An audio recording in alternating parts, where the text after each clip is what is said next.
안녕하세요. 오늘은 수주부터 출하까지 전체 흐름을 알 수 있게 빠르게 한번 진행해 보겠습니다. 자세한 업무 내용은 재생 목록에서 모듈별로 나누어서 설명한 영상을 봐주시면 됩니다. 수주를 넣기 전에 먼저 제품 정보 먼저 설명드리겠습니다. PW라는 제품은 다음 사진과 같은 제품입니다. 보통 정밀회사에서 많이 생산되는 제품입니다. PW는 1차 생산 공정인 프레스 공정부터 열처리 공정, 도금, 발열 순서를 거칩니다. 그중 도금 공정은 외주 가공 생산을 하는 공정으로 공정 정보를 미리 설정해 두었습니다. 수주 담당자가 거래처에서 아래의 주문서를 카톡 혹은 이메일 등으로 받으면 MES에 수주 등록을 해주시면 됩니다. 수발주 관리에서 수주 관리를 선택하고 수주 등록 버튼을 클릭해 줍니다. 수주처를 선택하면 수주처 정보가 자동으로 불러와집니다. 수주일을 입력해 줍니다. 주문받은 일자를 설정해 주시면 됩니다. 제품 추가 후 PW 제품들을 추가해 주겠습니다. 수주 담당자가 제품을 선택하면 먼저 재고가 있는지 확인해 주시고 재고가 있다면 재고 출하, 재고가 없다면 생산 계획 후 출하를 선택하시면 됩니다. 재고를 확인했을 때 2,000개는 재고가 있고 나머지는 생산하는 것으로 보고 데이터를 넣어주겠습니다. 리스트가 뜬 것을 확인할 수 있습니다. 수주 등록과 동시에 출하계획 담당자에게 수주건이 전달됩니다. 출하계획 담당자는 출하 내용을 확인 후 출하 지시를 내리면 됩니다.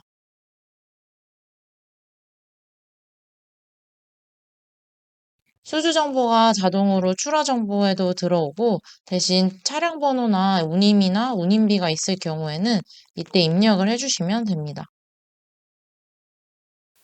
저장을 해주겠습니다. 출하 지시가 내려가면 재고관리 담당자 혹은 현장에서 실제 출하를 하는 사람에게 지시가 내려갑니다. 실제 출하하는 사람은 제품과 수량을 확인 후 출하 처리를 진행해 주시면 됩니다. 출하할 재고를 선택한 뒤에 재고 출하 처리를 해주시면 됩니다.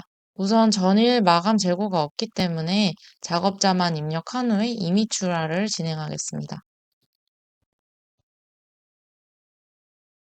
공장 창고에서 재고가 출하가 되면 사무실에서 재고가 잘 출하됐는지 이 화면을 통해서 확인을 할 수 있습니다.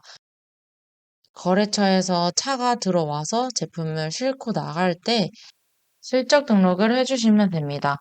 혹시라도 차량 번호가 바뀐 경우는 이 부분에서 수정하고 저장해 주시면 됩니다. 수주 중 5만 건에 대해서는 이 화면에서 생산 계획 담당자가 확인을 하게 됩니다. 선택하여 생산 계획을 세워보겠습니다. 생산 계획 담당자는 이 5만 건을 하루에 다 생산할지 혹은 설비별로 나누어서 생산할지를 이 BOM 설정을 통해서 설정해 주실 수 있습니다. 저는 3건으로 분할 설정을 해주겠습니다.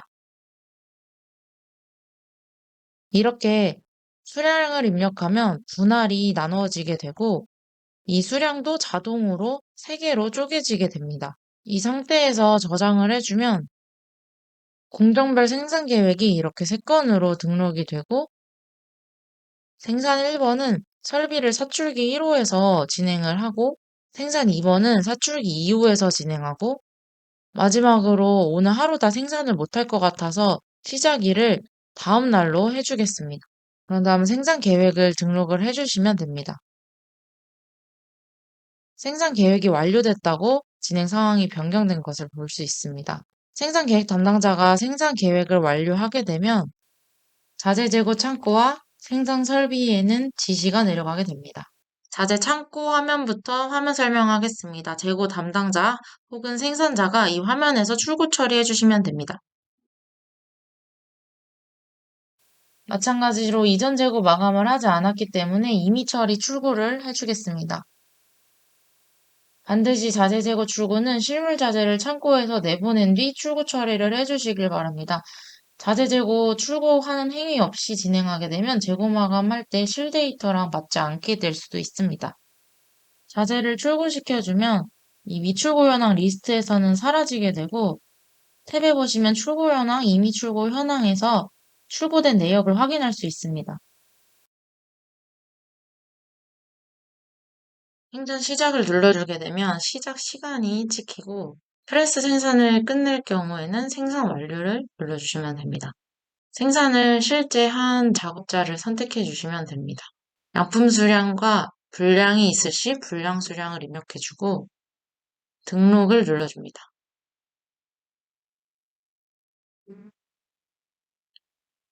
이렇게 되면 프레스 생산한 프레스 제품이 10,000개로 생산이 된 것을 기록할 수 있습니다.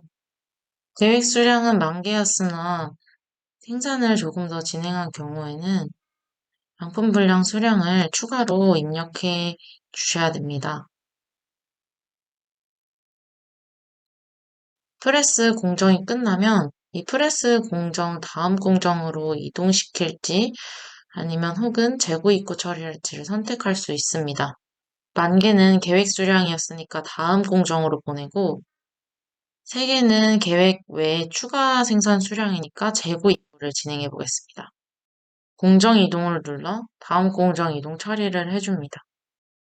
재고 창고에 입고한 재고를 제외한 프레스 공정의 제품들이 이렇게 다음 공정으로 넘어온 것을 볼 수 있습니다. 다음은 세 번째 공정인 외주 생산 공정으로 공정을 이동시켜 보겠습니다. 외주 생산 공정 같은 경우는 공장 내에서 작업하는 게 아니라 외주를 보내서 제품을 가공하는 공정이기 때문에 임가공 요청을 하게 됩니다.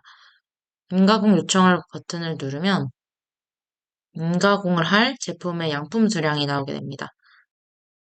해당 제품의 임가공 요청을 하게 되면 이 제품은 외부로 나가는 제품이기 때문에 발주 관리의 생산 연계 발주 목록에서 발주해야 되는 제품으로 분류가 됩니다. 발주 담당자 혹은 재고 담당자는 외주 가공 공정을 보낼 제품의 내용을 확인하고 발주 승인을 내려주면 됩니다.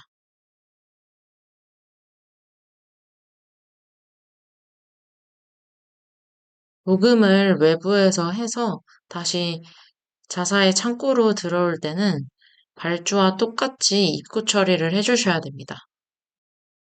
다음 공정인 1-4번 발행 공정을 위치로 선택해 주시고 양품 분량 수량이 있다면 입력을 해주신 뒤에 저장해 주시면 됩니다.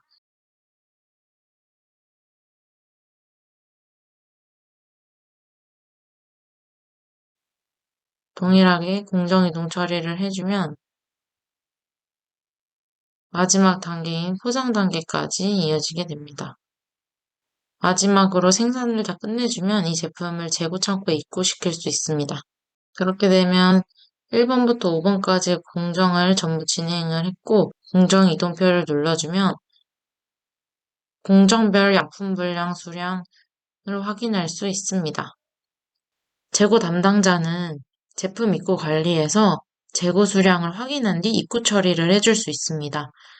생산 1번만 생산이 됐기 때문에 양품 수량이 자동으로 생산 실적에 맞춰서 들어온 것을 확인할 수 있고 나머지는 아직 생산이 되지 않았기 때문에 양품 수량이 0으로 되어 있는 것을 알 수 있습니다.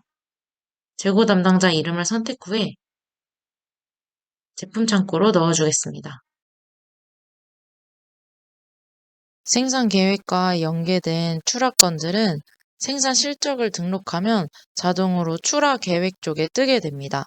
앞서 설명했듯이 추락 쪽은 추락 계획, 지시, 실적 순서대로 진행해 주시면 됩니다.